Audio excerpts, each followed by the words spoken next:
안녕하십니까. 오정근의 쏙쏙 경제 오정근입니다. 며칠 전에 국회에서 아마 일반 국민들은 좀 생소한 그런 법안이 하나 통과되었습니다. 한국 광해 광물공사라는 법이 통과됐습니다. 그 광해 광물공사라는 법은 사실 이름만 듣고는 얼핏 하면 이제 뭘 하는 곳인지 잘 아시기 힘든 그런 법안인데요. 굉장히 중요한 법안이었어요, 사실은. 그것이 이제 주요 내용이 우리나라는 자원이 없는 자원 빈국이죠. 그래서 주로 인제 해외 자원을 많이 개발해 왔는데, 해외 자원을 개발하는 해외 자원개발공사 광물공사를 폐지하고 어 광해 광물 공사를 만들었는데, 주요한 내용이 두 가지입니다. 하나는 우리가 그동안에 개발해 왔던 해외 자원개발공사를, 지금 우리가 갖고 있는 공사를 지금 해외 자원개발 공사를 매각을 하는데, 그 매각 작업이 끝남과 동시에 바로 해외 자원개발은 중단한다는 것입니다. 해외 자원개발을 그냥 중단한다는 것이에요. 지금 개발하고 있거나 보유하고 있는 것을 전량 매각을 하고, 이제는 더 이상 해외 자원개발은 하지 않는다. 그것이 첫 번째 내용이고, 두 번째로는 남북 경제 협력 차원에서 북한의 광물을 개발을 지원한다 하는 그런 내용입니다. 보기에 따라서는 굉장히 엄청난 법안인데요. 경우에 따라서는 이 법안이 지금 현재 한미 간의 워킹 그룹이라고 해서 북한의 핵무기를 개발한 북한에 대해서 대북 제재를 하는 문제에 관해서, 대북 제재에도 불구하고 북한을 지원하는 문제를 지원하기 위해 하는 것에 관해서는 끈끈이 미국과 한국이 협의를 해야 되는 한미 워킹 그룹에서도 이게 괜찮은가 하는 그런 걱정도 되는 그런 부분도 있습니다. 왜냐하면 북한의 광물 자원을 개발을 하는데 지원하도록 했거든요. 북한의 수출액의 거의 한 70%가 석탄 수출이에요. 북한은 무슨 특별한 지금 공업 제품이 없기 때문에, 공산품이 없기 때문에 석탄을 개발해서 수출해서 주로 이제 중국에 수출을 해서 북한이 외자를 조달하고 있는 그런 상황입니다. 근데 그런 북한의 광물 자원 개발에 우리가 지원한다 하는 그런 법안이 한미 간의 미국의 대북 제재와 그에 따라서 서로 협의를 해야 되는 한미 워킹 그룹의 위반 소지는, 마찰 소지는 없는가 하는 그런 걱정이 되고요. 두 번째로는 자원 빈국인 우리나라는 자원이 완전히 없는 국가거든요. 자원 빈국인 나라라서 우리가 주로 자원을 수입해 가지고 물건을 만들어서 수출하는 그런 국가입니다. 1년에 원유만 해도 1,000억 달러씩 수입하는 국가예요. 그런데 해외 자원 개발은 중단한다는 것이에요. 더 이상 하지 않는다. 저는 개인적인 경제학자로서 생각은 우리 국가가 100년 대계란 말을 흔히 씁니다. 100년 대계라면 우리 경제 개발에 필요한 자원을 확보하는 것이 가장 중요하고요. 설사 그것이 확보하는 과정에서 문제가 좀 있다 하더라도 자원을 확보하는 것이 가장 중요하고, 두 번째로는 교육. 우리는 자원이 아무것도 없고 오직 자원이라고 사람밖에 없기 때문에 훌륭한 인재를 키우는 것, 훌륭한 인력을 양성하는 것, 이 두 가지가 굉장히 중요하다고 생각하고, 또 한 가지 더 보탠다면 에너지. 에너지가 없으면 안 되잖아요. 근데 지금 제가 생각해 보면 이 세 가지가 다 지금 문제가 있는 것 같아요. 첫 번째로 우리가 교육 대계, 100년 대계, 지금 인재 양성이 안 되고 있죠. 40년 평균화에다가 13년 대학 반값 등록금으로 교육은 황폐화되고 있습니다. 에너지 문제도 지금 원전 폐기 문제로 지금 상당히 지금 위태로워지고 있고요. 지금 바로 오늘 이 문제, 자원을 해외에서 개발을 중단하면 우리는 비싼 자원을 수입해야 되거든요. 그리고 지금 현재는 세계적으로 자원을 수입하는 비싼 가격이 문제가 아니고, 이번에 미국과 중국 간에 히토류 반도체 배터리를 두고 대립하는 것만 봐도 알 수 있듯이 자원에 관한 쇄국주의가 굉장히 점점 더 강화되고 있는 상황이거든요. 왜냐하면 자원이 4차 산업혁명의 승패를 결정하고요. 4차 산업혁명의 승패 여부는 앞으로 패권 강대국이 될 것인가 안 될 것인가를 결정하는 것이거든요. 우리가 1차 산업혁명에서 졌기 때문에 식민지까지 경험했습니다. 1차 산업혁명에서 이긴 국가들 영국이나 미국이나 독일 같은 국가들이 200 년, 300년 동안 400년 동안 선진국을 지위를 향유했죠. 지금 우리가 하고 있는 4차 산업혁명도 굉장히 중요한데 여기에 엄청난 자원들이 필요하거든요. 그래서 지금 자원 쇄국주의, 자원을 확보하기 위해서 서로 미중 간에 지금 굉장한 마찰이 제기되고 있는 그런 상황인데 우리는 자원을 해외 자원 개발을 중단하고 있는 확보해 둔 자원 광산도 좀 전부 다 매각한다 이런 얘기입니다. 정말 경제학적으로 저는 도저히 이해가 안 되는 그런 부분이에요. 우리 경제를 완전히 붕괴시키려고 하는 작정이 아니고서 어떻게 이런 법안이 통과될 수 있는가는 그런 문제고 두 번째로는 야당은 또 뭐 하는 데인지 모르겠어요. 아무런 문제도 없이 그냥 야당은 이 법안을 통과시켜 버리고 이 법안은 인제 2월 26일 날 통과되었고 3월 2일 날 국무회의에서 인제 의결했고요. 6개월 정도 기간을 지나서 바로 시행됩니다.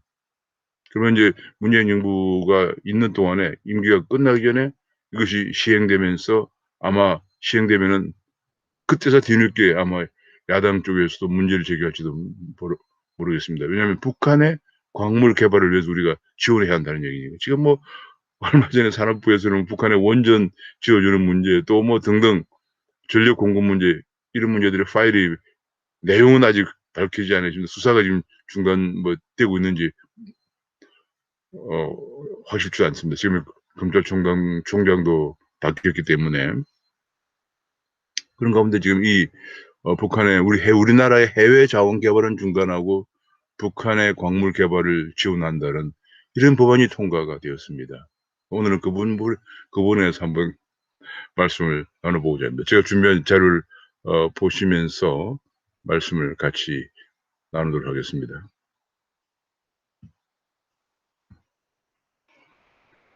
네. 제 방송이 혹시 관심이 있으신 분들은 오정근의 쏙쏙 경제를 오정근 쏙쏙 경제를 구독해 주시면 구독하고 알림 설정을 해 두시면은 제가 방송할 때마다 바로 보실 수 있겠습니다. 오늘 제목은 이것입니다. 자원 빈국에서 해외 자원 개발 없이 비싼 자원을 수입해서 경제 개발을 할 수 있을 것인가 하는 것이죠. 경제할 수 있을 것인가? 경제할 수 있을 것인가? 있을 것인가?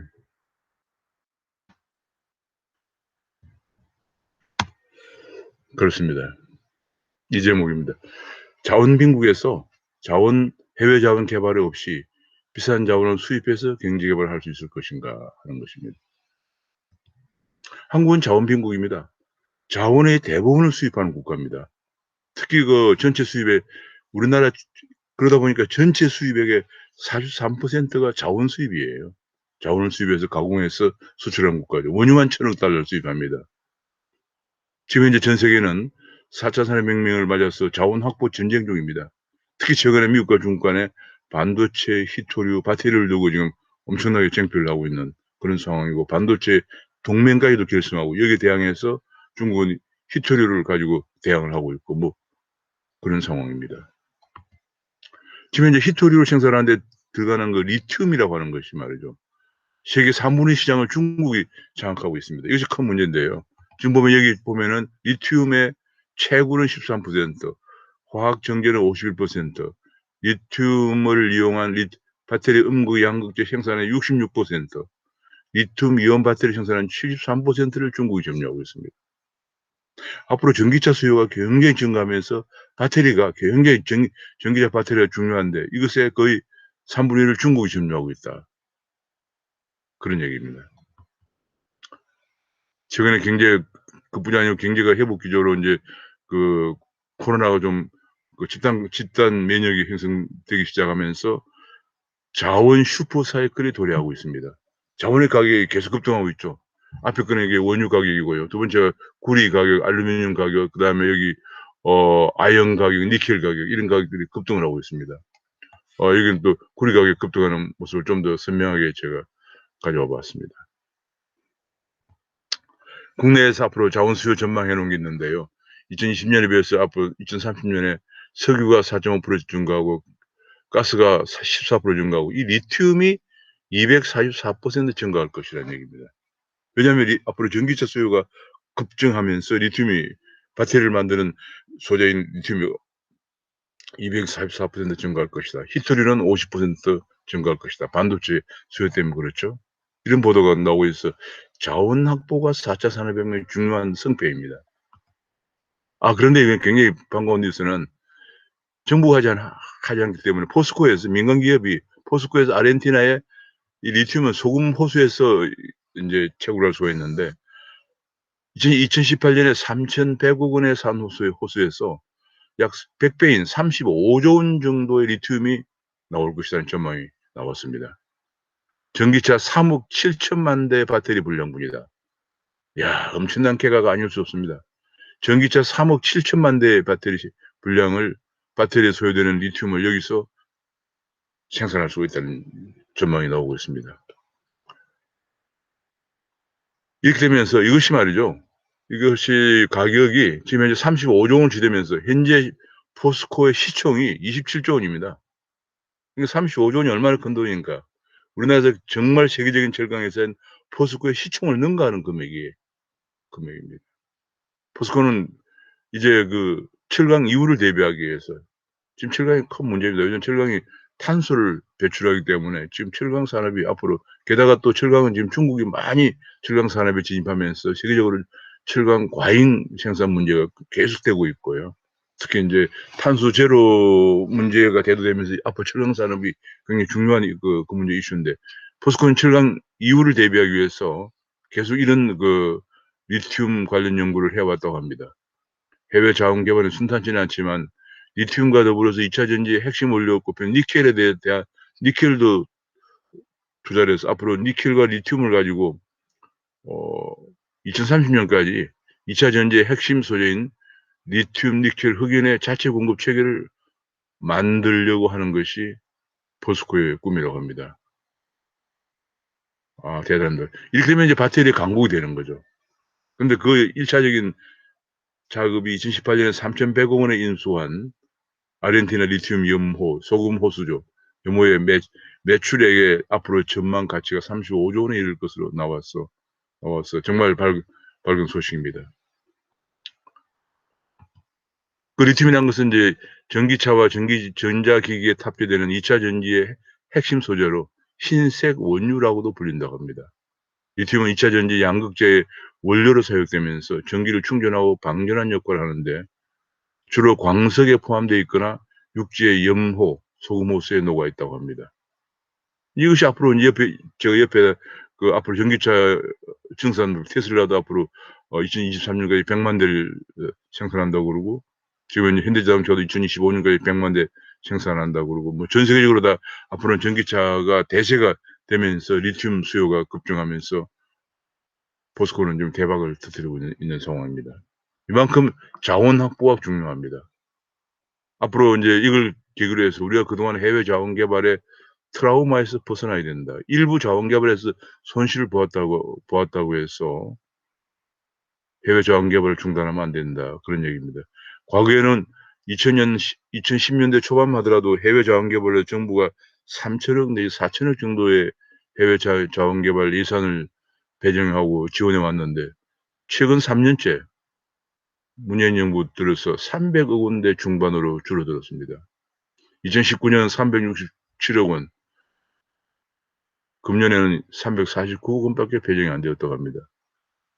몇 년 전에 불과 10년 전에 10년 전에 보다 10분의 1로 줄어들었습니다. 그리고 제가 조금 전에 말씀드렸지만 며칠 전에 국회에서 법안이 통과되어서 해외 자원 개발을 중단한다. 이렇게 법안이 통과되었습니다. 앞으로 우리는 원자재 90% 이상을 수입에 의존하고 있기 때문에 원자재 값이 상승하면 우리 경제가 당장 타격을 받을 수밖에 없습니다.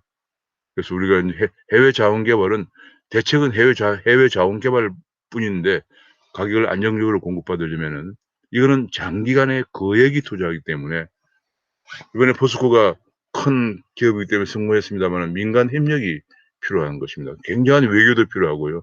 경제 외교도 필요한 그런 민간 협력이 필요한 그런 부분입니다. 우리나라는 자원 빈국이면서 또 자원 수출도 합니다. 이게 아주 자원을 도입해서 가공해 가지고 또 수출하는 그런 정말 놀라운 모습을 보이고 있습니다. 제가 몇 가지 간단하게 한번 보겠습니다. 일단은 제가 좀 자료가 2018년 자료이긴 합니다만 석유 같은 경우에 1,014억 달러의 원유를 수입해 가지고 이게 우리나라 원유 수입만 1,000억 달러예요. 그다음에 원유 제조품을 우리 석유화학 공업이 굉장히 발전해 있죠. 447억 달러를 수출했습니다. 석유가스 석유도 270억 달러를 수입해서 5억 달러를 수출하고 석탄도 182억 달러를 수입해서 13억 달러를 수출하고 철강은 229억 달러 수입해서 그보다 훨씬 많은 352억 달러를 수출하고 있습니다. 그만큼 우리나라 철강 산업이 강한 산업이죠. 최근에는 고기술 첨단 철강 제품들을 만들어내면서 중국 철강 업체들이 못 따라오는 그런 궤가를 보이고 있습니다. 동도 우리나라의 그 세계적인 수준의 제련 회사를 갖고 있어서 579억 달러 수입해서 490억 달러를 수출하고 있습니다. 알루미늄도 70억 달러를 수입해서 37억 달러를 수출하고 있습니다. 니켈도 10억 달러 수입해서 1억 달러를 수출하고 있습니다. 전체적으로 본다면은 우리가 전체 수입액의 2018년 경우에 5,400억 달러가 전체 수입액인데 2,300억 달러가 43%가 자원 수입이에요. 근데 2,300억 달러 수입해서 우리가 또 자원을 수출하는 것이 1,300억 달러를 수출했습니다. 그러니까 우리가 자원을 원자한 아주 원유라든지 이런 걸 원석 같은 거 혹은 원강을 수입해 가지고 가공해서 우리 공업에도 쓰고 거의 절반은 또 수출해서 우리가 돈을 벌고 있다. 한국은 정말 대단한 나라라고밖에 할 수가 없습니다. 그런데 그래서 인제 이게 자원 개발이 아 1 차, 2차 석유 파동 이후에 도저히 이렇게 석유값이 거의 뭐 1차 석유 파동 전에는 배럴당 $3 정도 하던 것이 1차 석유 파동 1973 년에 발생 일어나면서 배럴당 $10 정도까지 갔던 것이 2차 석유 파동이 일어나면서 $30 수준까지 올라갔고요. 지금은 $60 조만간 $80 까지 올라간다고 하거든요. 그래서 이 2차 석유 파동이 있은 이후에 '아 이거 안 되겠다. 우리가 석유를 직접 자원을 개발해서 우리가 안정적인 가격으로 수입해야겠다.'는 것 때문에 1978 년에 2차 석유 파동이 일어났죠. 1979 년에 한국 석유공사를 설립했습니다. 그리고 81 년에 인도네시아 서마두라 유전을 개발하고 84 년에는 예멘의 마리브 유전을 개발하고요. 1990 년에는 베트남 광구 사업의 자체 기술력으로 탐사 단계부터 개발까지 유전 개발까지 진출을 하기 시작했습니다. 그런데 외환위기가 오면서 우리가 계속 그 기업들이 부채 더미에 쌓이고 또 외환위기의 가장 큰 단점이 우리나라 경제를 그야말로 굉장히 타격을 준 것 중 하나가 부채 비율을 낮추는데 그 부채 비율을 그때 1997 년에 일어났죠. 2020 년까지인가 일정 기간 이내에 400% 이하로 낮추라고 하는 IMF와 MOU 각서가 체결되면서 우리가 그것을 맞추기 위해서 부채 비율을 낮추면 자기 자본분의 부채거든요. 자기 자본은 주식을 발행해서 증자를 해야 되는데 증자가 안 되죠, 경제 위기니까. 그러니까 방법은 뭡니까? 부채를 분자인 자기 자본분의 부채니까 그게 400% 밑으로 낮추려는데 분모는 늘릴 수가 없고 부채를 줄이려니까 우리가 갖고 있는 이 해외 자원 개발 부문에서 많은 자원을 매각을 싼 값에 하지 않을 수가 없었습니다. 그래서 굉장히 많은 해외 광구들을 많이 매각을 했습니다. 우리가 갖고 있는 광구들을 너무 많이 매각을 했고요. 그러다가 이명박 정부가 들어서면서 다시 해외 자원 개발을 시작했습니다. 이러다가는 도저히 우리가 자원 빈국인데 자원을 해외 자원 가격이 경기에 따라서 굉장히 급등락을 보이기 때문에 그 급등락을 보이고 특히 해외 경기가 회복되려고 그러면 자원 슈퍼사이클 자원이 급등하면서 그 가격으로 수입해 갖고는 우리가 글로벌 경제의 경쟁력을 유지할 수가 없다는 판단하에서 이명박 정부 들어서 다시 해외 자원 개발을 시작을 했습니다. 그래서 한국광물자원공사 이것이 인제 지금 현재 없어지는 건데요. 광물자원공사에서 파나마 코브레 구리강산을 투자했습니다. 이것이 말이죠. 10년 전부터 투자해 가지고 지금까지 1,670억 원을 투자했는데 2020년 여기 2020 년부터입니다. 이게 제가 2020 년부터 시험 생산을 해서 2021 년부터 본격 생산에 들어가는 그런 생산입니다. 이미 이 광산 개발 과정에서 채굴한 금이나 은 같은 걸 매각해 가지고 2,000억 원을 투자금을 회수했습니다. 그러니까 5천억 원 정도가 투자가 된 거죠. 그래서 금년부터 본격적인 상업 생산에 들어가는 광산이 파나마에 있는 코브레 구리 광산입니다. 구리가 굉장히 중요하죠. 그리고 가스 공사는 우즈베키스탄의 수력일 가스전, 그다음에 가스 공사는 또한 이라크의 주바이르 바드라 유전에 낙찰에 성공을 했습니다. 특히 주바이르 유전 같은 경우에는 매년 이게 43만 배를 생산해서 지금 현재 2035년까지 순이익을 창출할 것으로 전망되는 그런 양질의 유전입니다. 또 한 가지 위에 그 우즈베키스탄 수력일 가스전 같은 경우에는 수력일 가스전이죠. 가스전 같은 경우에는 이 경우는 이명박 대통령이 본계약을 체결하고 2005년에 노무현 대통령이 이라크를 국빈 방문해서 이제 이명박 대통령 전에 국빈 방문해서 외교 기반을 다져놓은 이후에 이명박 대통령이 본계약을 체결하게 됩니다. 그처럼 노무현 대통령은 이런 자원 개발에도 굉장히 관심이 많았어요.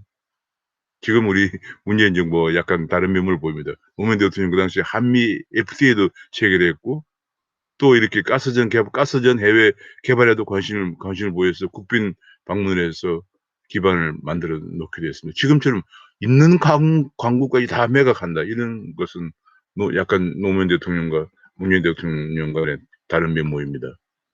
한국 석유공사에서는 아부다비 석유 개발에 참여하고 또 캐나다 하베스트 유전을 인수했는데 이것이 이제 문제가 되었어요. 캐나다 하베스트 유전을 잘못 인수해 가지고 부실 인수 문제가 대두가 되었습니다. 그래서 흔히들 얘기하기에 자원개발공사를 폐지하는데 항상 이거를 예를 많이 듭니다. 근데 많이 하다 보니까 부실 인수가 된 것입니다. 이 부분에 그다음에 인제 인도네시아의 치르본 석탄 발전소 1 호기를 우리가 수주를 받아서 성공을 했습니다. 그리고 여기는 뭐 완전히 그냥 표준 발전소 1 호기의 터빈이라든지 발전소 설계, 시공 등 패키지로 공사 수주에 성공을 했는데 그 후에 이 해외 자원 개발에 대해서 정부에서 계속 부정적인 시각을 갖게 되면서 우리가 2 호기는 일본의 기업들이 전부 차지하게 됐습니다. 너무 안타까운 일입니다. 그다음에 인제 그렇지만 아직도 우리가 이렇게 많이 해외 자원 개발하지만 자주 개발률, 우리나라가 필요한 자원을 우리가 얼마나 개발에 쓰느냐에 대해서 일본에 비하면 너무 낮습니다. 석유가스 같은 경우에 일본은 25%인데 우리는 14% 밖에 안 되고요. 유연탄이나 동철광은 일본은 60%를 일본 스스로가 해외에서 개발해 가지고 사용하는데 우리는 2% 밖에 안 됩니다. 이게 무슨 얘기냐면 우리가 좀 더 안정적으로 경제 성장을 하려면은 해외 자원 개발을 더 해야 한다는 얘기예요. 안 그러면 우리가 더 많은 비중의 그냥 해외 자원 시장에 맡겨 둠으로써 경기가 성장할 때는 비싼 가격으로 자원을 사 와야 된다는 얘기죠. 근데 지금 문재인 정부 들어서 해외 자원 개발을 적폐라고 낙인을 찍어서 전부 매각 하게 하고 있습니다. 그리고 마침내 이번에 법안이 통과되어서 이제 앞으로는 해외 자원 개발을 하지 않는다 하는까지 법안에 명시하게 되었습니다. 지금 아까 앞에서 말씀드린 파나마의 코브레 구리 광산은 지금 이것이 배당 수익이 30년간 4조 원에 달할 것으로 예상이 되어서 최근에 작년 10월 달에 여권 내에서도 "이거 너무 좀 심한 거 아니냐. 좀 매각을 재고하자." 그런 얘기가 나올 정도입니다. 아주 우량 구리 광산입니다. 또 한 가지 중요한 해외 광구 중에 하나가 마다가스카르에 있는 암바토비 니켈 광산인데요. 마다가 마다가스카르에 있는 암바토비 니켈 광산은 지금 이것이 말이죠. 지금까지 2조 원 정도 투자가 됐는데 우리 광물자원공사가 최대 해외 자원 개발 프로젝트인데 이것이 앞으로 전기차 배터리에 필요한 니켈, 코발트 매장이 되어 있는 보물 광산입니다. 이제 특히 인제 이 광산은 우리나라에서 50% 넘는 지분을 확보하고 있었어. 우리나라가 바테니 산업을 육성 중인 우리나라의 굉장히 보물 같은 그런 광산이고요. 그 매장량만 하더라도 지금 현재 연간 니켈을 연간 6만 톤, 코발트온을 5,600톤 생산하고 있는 2015 년부터 이미 생산을 하고 있습니다. 2015 년부터 이미 생산을 하고 있어요.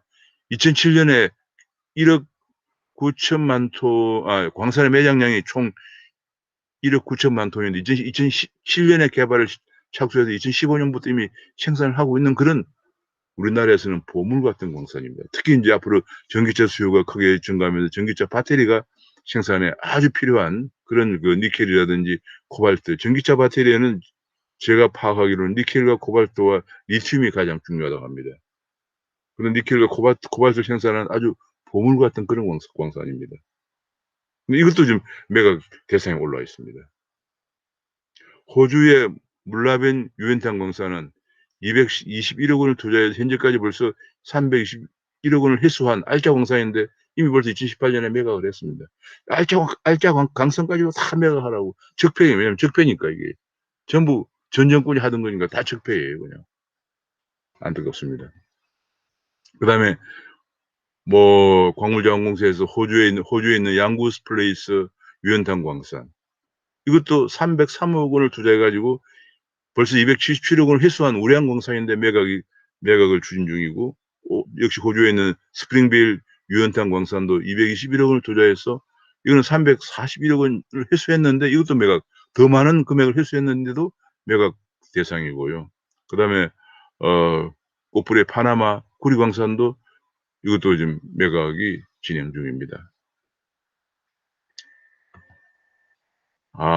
또 석유공사에서 해외 자원 개발 한 것 중에는 캐나다 하베스트 이거는 이제 하베스트주는 우리가 부실 인수 때문에 지금 문제가 되고 있는 거고요.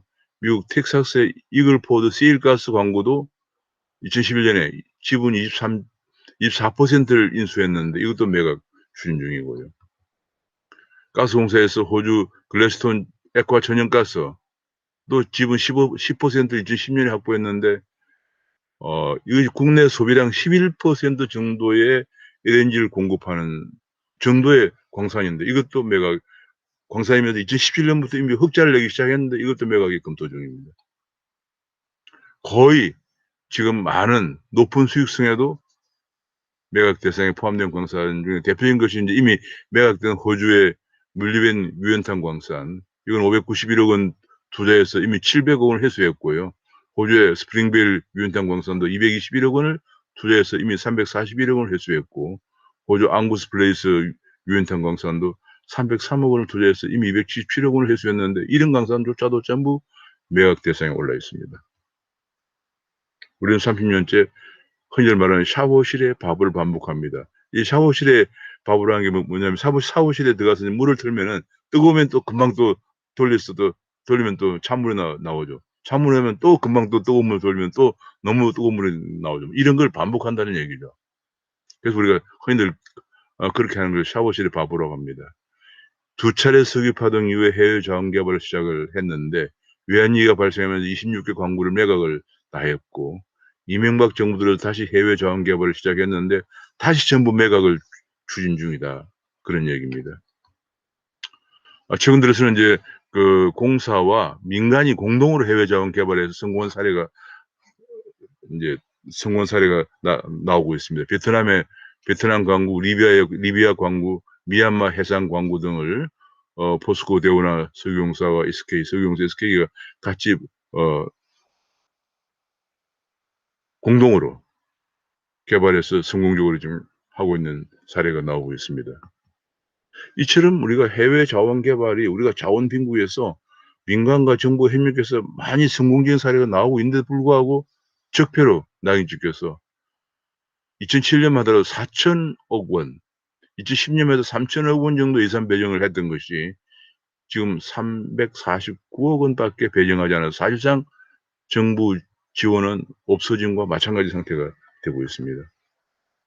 지금 우리는 뭐 해상 풍력 하나 하는데 무슨 48조 원, 16년 48 1년에 4조 8조 원이 들어간다고 하고 말이죠.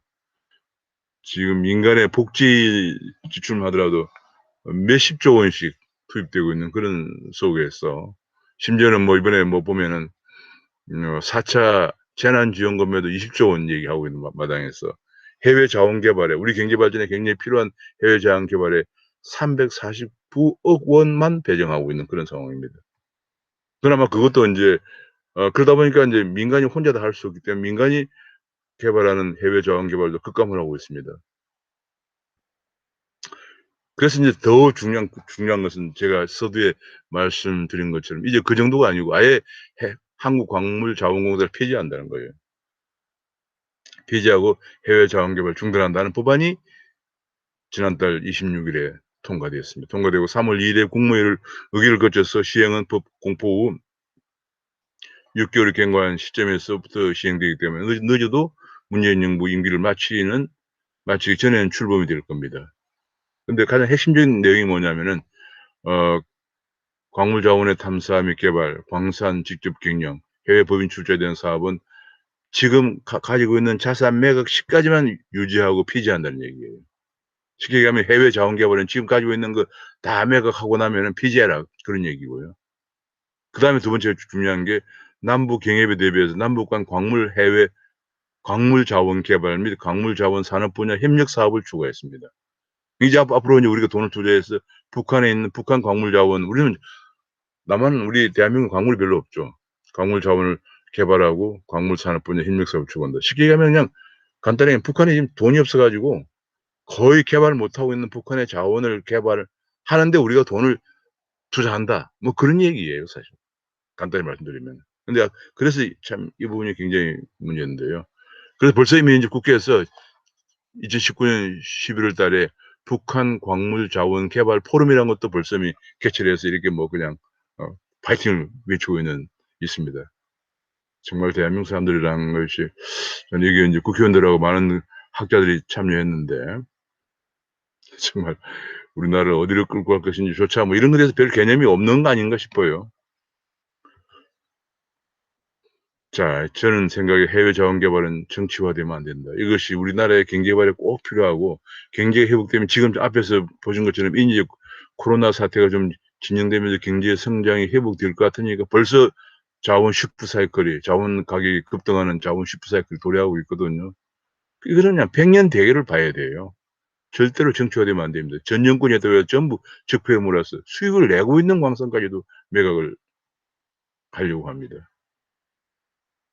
그래서 지금 현재 상황이 광해공단으로 자원개발 폐지 공사를 폐지 광해공단으로 통합시키면서 오히려 해외 자원개발은 중단되고 남북 경협 사업에 치중이 되어서 미국의 대북 제재 정책과 마찰을 일으킬 우려까지 있다 하는 것이기 때문에 저 생각으로는 이것이 시행되기 전에 잘못된 부분은 빨리 고치는 것이 중요하다. 가장 중요한 것은 자원이라고 하는 것은 경제개발에서 자원, 에너지, 인재는 백년 대계를 란 장기적인 시각으로 추진되어야 한다는 것을 제가 말씀드리고 오늘 방송을 마칠까 합니다.